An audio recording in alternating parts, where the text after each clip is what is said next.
All right, thank you, Michael. We're going to have now a few words from one of my favorite people in the world. He's sort of in the Joe Muranyi range of influence on the younger musicians in that he's a primary source. Many of us who weren't around only know about the music that we love and playing it and studying it through others.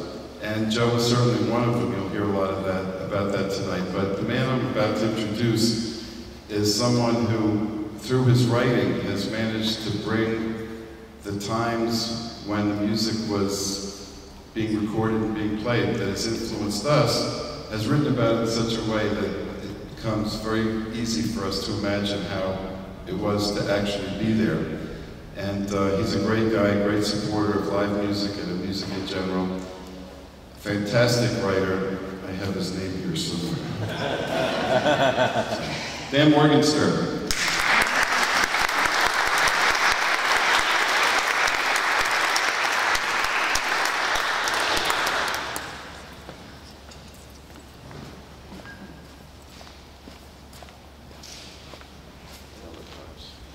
Thank you, David, for those much too kind words. And good evening, everybody, as Louis Armstrong used to say. Joe and I went back a long ways. I think I first met him not long after I arrived in the United States, down where there were some wonderful weekend sessions in two places, the Stuyvesant Casino and the Central Plaza. Both of them were Lower East Side Jewish catering places, and so they were available on Friday nights and stuff like that. So we got Bob Maltz and Jack Crystal, Billy Crystal's father, who run the sessions there. When I looked up Joe's first recording, which is a 78, in which he was also in the company of somebody who he would do things with much later, the great Dick Wellsted. There's a little 78 on a label called Paradox, and this shows how early on Joe's relationship with the music of Louis Armstrong began. Because this was in 1947, and the tune was Don't Forget to Mess Around When You Do the Charleston, which, as some of you may know, or should know, is one of the Armstrong Hot 5 recordings. Joe, when I reminded him of this much later, was not too terribly proud of the fact that he took a vocal on this recording. But it ain't that bad. And of course, Joe liked to sing, he did. And later in life, his singing improved considerably. Sometimes after those, some of those sessions at the Stuyvesant Central Plaza, walked across town with Joe, who lived in the village then. I can't remember exactly where, it was somewhere near Christopher Street. And he had, as has been mentioned already, had a considerable record collection by then. So he would play some records for me, softly, because he didn't want to wake up his wife and stuff. And so Joe's taste was very eclectic even then. I remember one of the things he introduced me to was Bing Crosby's recording of Black Moonlight. How many of you know this tune? Ah, somebody. It is an unusual pop tune from the 30s.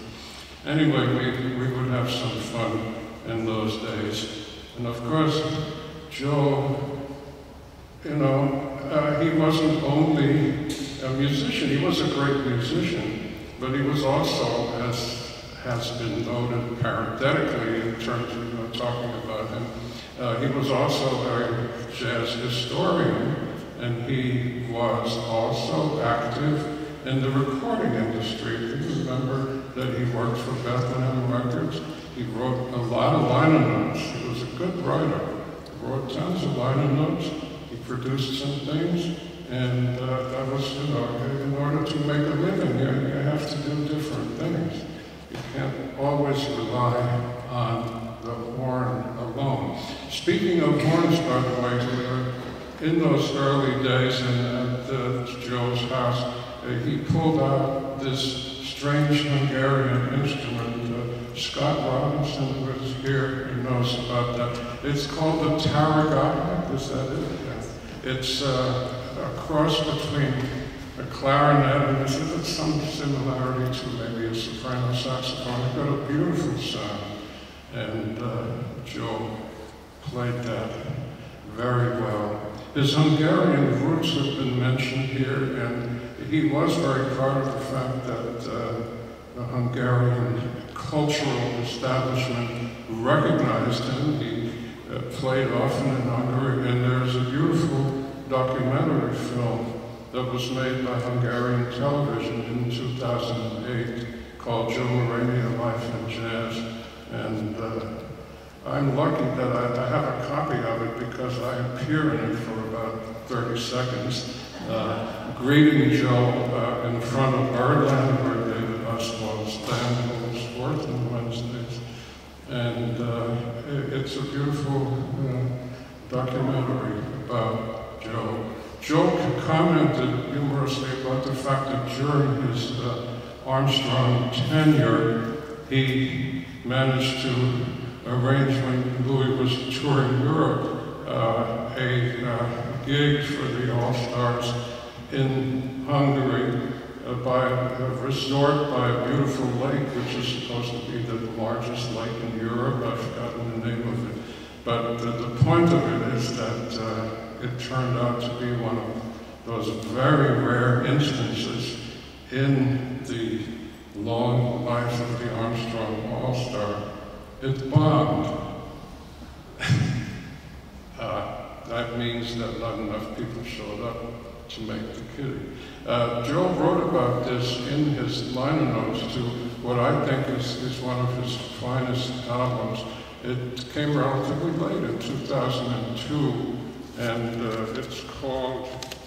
it's dedicated to Louis, and among other things, it contains a suite that Joe wrote, dedicated to Louis, which is a fine piece of music. And the recording is called New Orleans Lowdown, and the piece is called the Diplomat Suite. And it has 3 movements, and the last one is called Satchmo's Strut. And in his notes, Joe writes about how Louis had a move that came from, Joe thought it came maybe from his early days as a kid in New Orleans, when he and some other youngsters used to sing in the street for pennies. And he mentions that you can see this move in a movie in which Louis appears, briefly but splendidly. It's called Every Day's a Holiday. How many of you know that? It's a Mae West feature. And in it there is a street parade led by Louis in a splendid white uniform. And he makes that little move there. It's precious. You know, you have the move, you can stop it, and play it again. It only takes 10 seconds, but it's great. And Joe knew about that. Joe loved Louis Armstrong from the bottom of his heart. He understood Louis. And that's why also they had such a great relationship and they worked together. It was a wonderful thing for us, who was Joe's friend, to see that happen, that he went with Armstrong. And he has wonderful stories about it. As some of you know, Joe is working on a book about his experiences with Louis. It's maybe an Armstrong biography. I do hope very much that it will be completed by somebody, maybe by Ricky Ricardo, and it will be part of Joe's legacy, which already is a very deep and beautiful one. Thank you.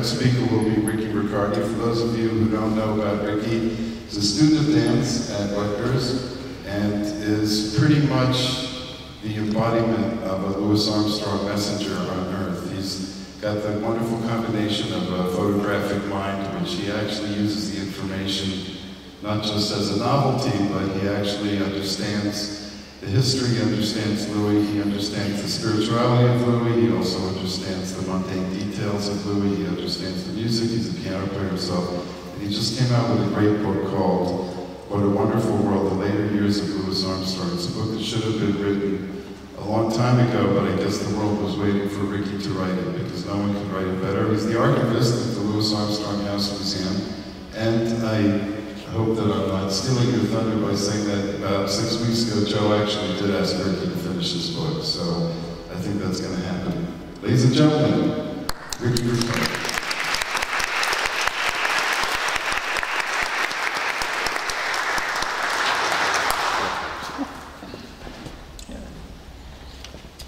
Thank you, everybody. It is an absolute honor to be here tonight to talk about my relationship with Joe. As some of you might know, I have kind of an unhealthy obsession with Louis Armstrong, and especially his band, the All-Stars.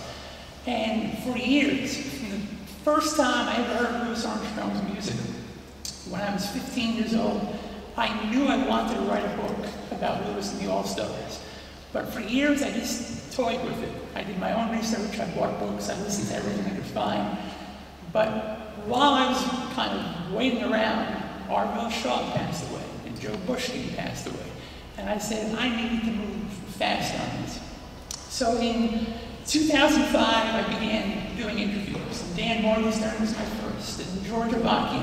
And then I went for the Surviving All-Stars, with Danny Barcelona first, and the bassist Buddy Catlett, and the vocalist Jewel Brown, and Marty Napoleon. And all that was left was Joe. And everybody had told me, don't even count on Joe. He's writing his own book, and whenever he does an interview on Armstrong, he tells the same few stories because he wants to save all of his good stuff for his own book. So I contacted Joe. I wrote him this whole long fan letter saying that this is who I am, I love the All-Stars, I want to write a book on this period. And he was very, very, very welcoming to me, because to him, his addition to the All-Stars had been completely forgotten about. And he saw that I was trying to change him. So he invited me over to his apartment, and I thought it would only take about an hour or so, but we sat there for 4 hours. We taped everything.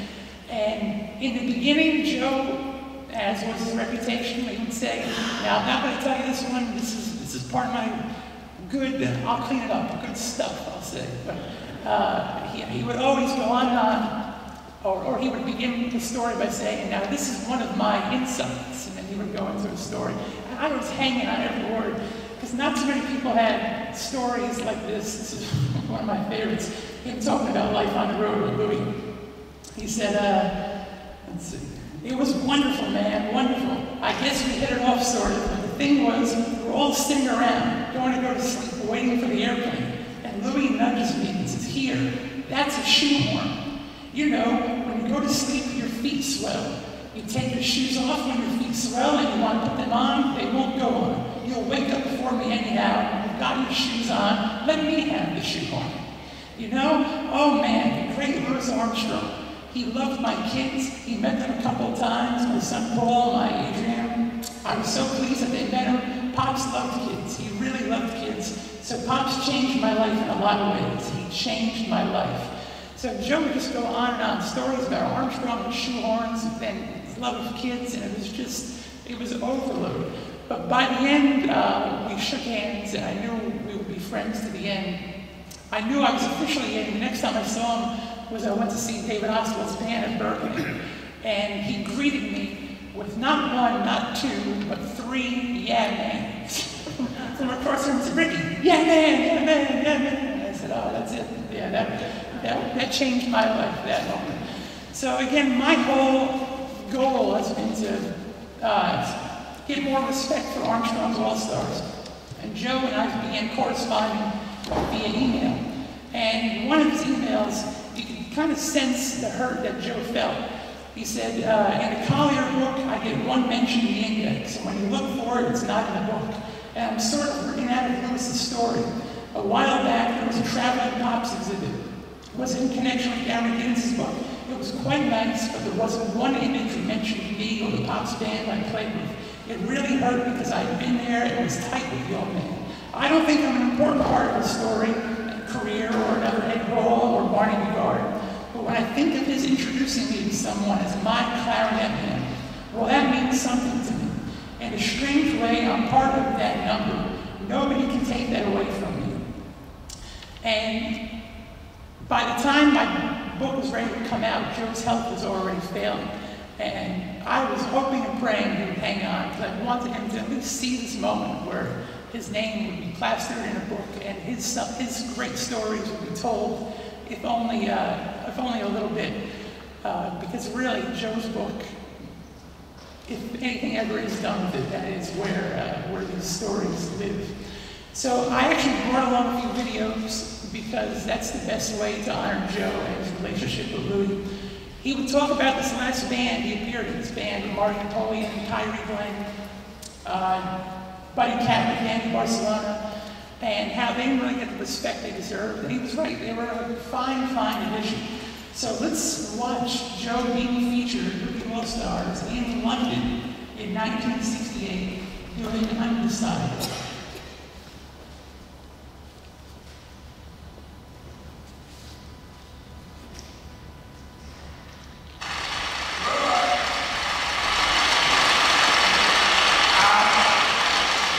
We want to keep it rolling, folks. Right now, our planet man's coming up to go. You know, Joe. Let's go! Joe Muranyi!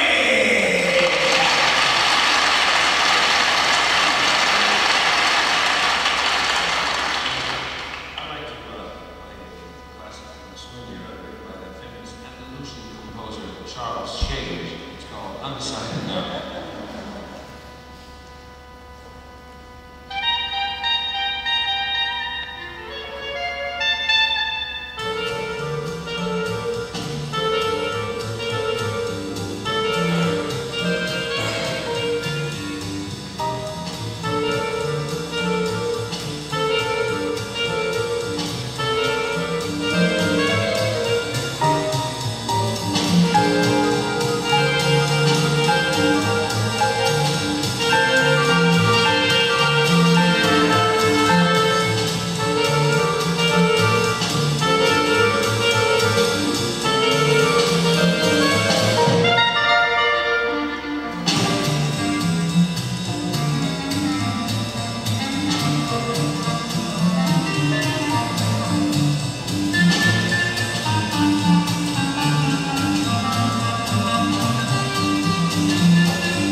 story Joe told me, though, concerned his personal life. In 2003, he thought he was losing his apartment down in the village. And he's told me that it sent him into a deep, deep, deep depression. He went into a total spiral.